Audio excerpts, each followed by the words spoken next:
Hey, what's up, y'all? It's Love coming at you. So, I made a quick video on the number 11.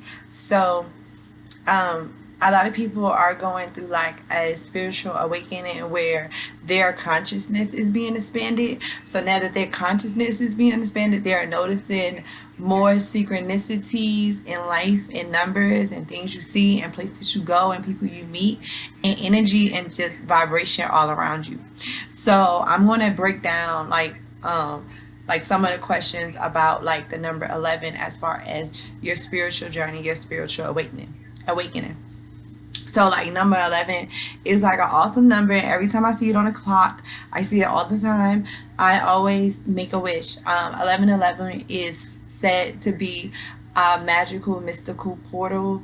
Like basically like a magical number, like a number, like a lucky number that you can make a wish. Like it's like when you see a shooting star, like we was always taught, when you see a shooting star, make a wish upon the star. So 11 is that same thing, or like 1111, that's the same thing. So 11 is a master spiritual number. So when you come in contact with 11, it is a great opportunity for a master spiritual enlightenment or enlightenment growth.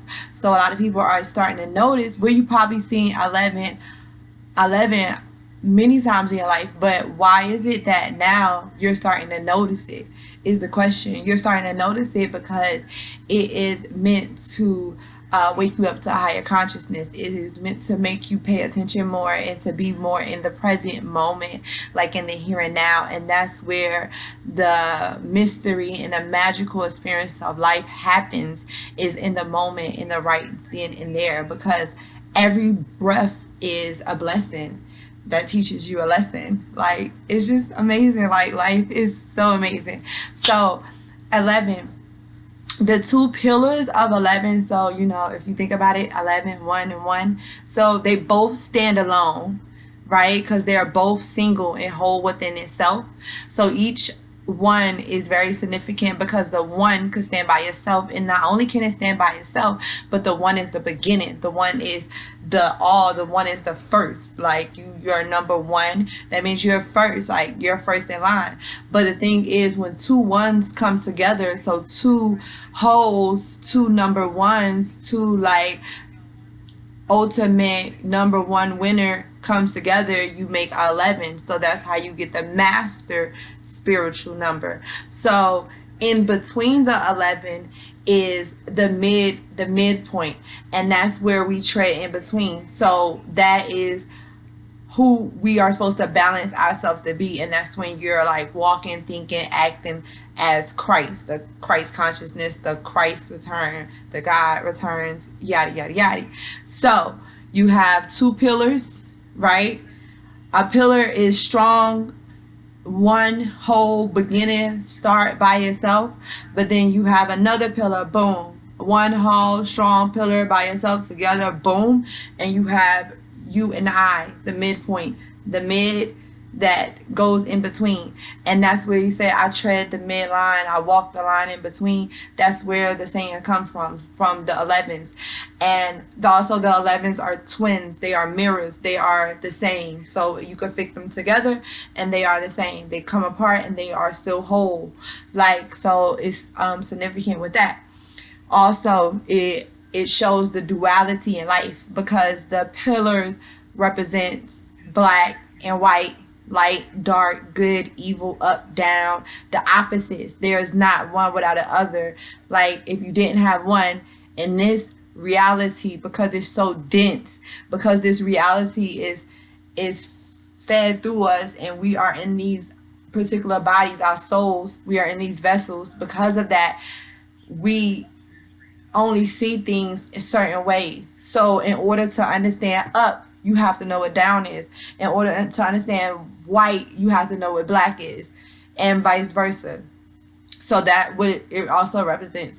It is also said to be the three pillars of life. The three pillars of life. And I showed you guys why it's three pillars, because it's one, and then in the middle, the midpoint, which is the balance, which is the scales that you hold to balance which you want to be in the middle. So you have the pillars in between, and they are also what? Protecting you. And also what? The two pillars could also make what? A house structure. Two arms, 11. Two legs, 11. So it's very significant because you would be unbalanced without the other. You wouldn't be balanced on this plane of existence. So the three pillars are life. The three pillars are life are just because of that. Left, right, and in the middle. And then it's also good, bad, and neither. It's also light, dark, nothing. You feel me? So, boom. Also, three pillars of life. Mad interesting. Let's go deep with it. Three pillars of life. Mind, body, soul. The Trinity. The three pillars represent the Trinity. Everything comes in threes. You know, the most, one of the most iconic structures on this world is the pyramid, which is made of what? The shape of a triangle. People say that this symbol is very, Illuminati, occulted, whatever you want to say. But the act of making a trinity, the act of making three things come together as one makes the what? The Holy Trinity, the holy three, the holy, the all, the everything, the Father, the Son, the Holy Spirit. You know, mind, body, and soul. So however you want to put it. Hold on, you guys. Give me 1 second.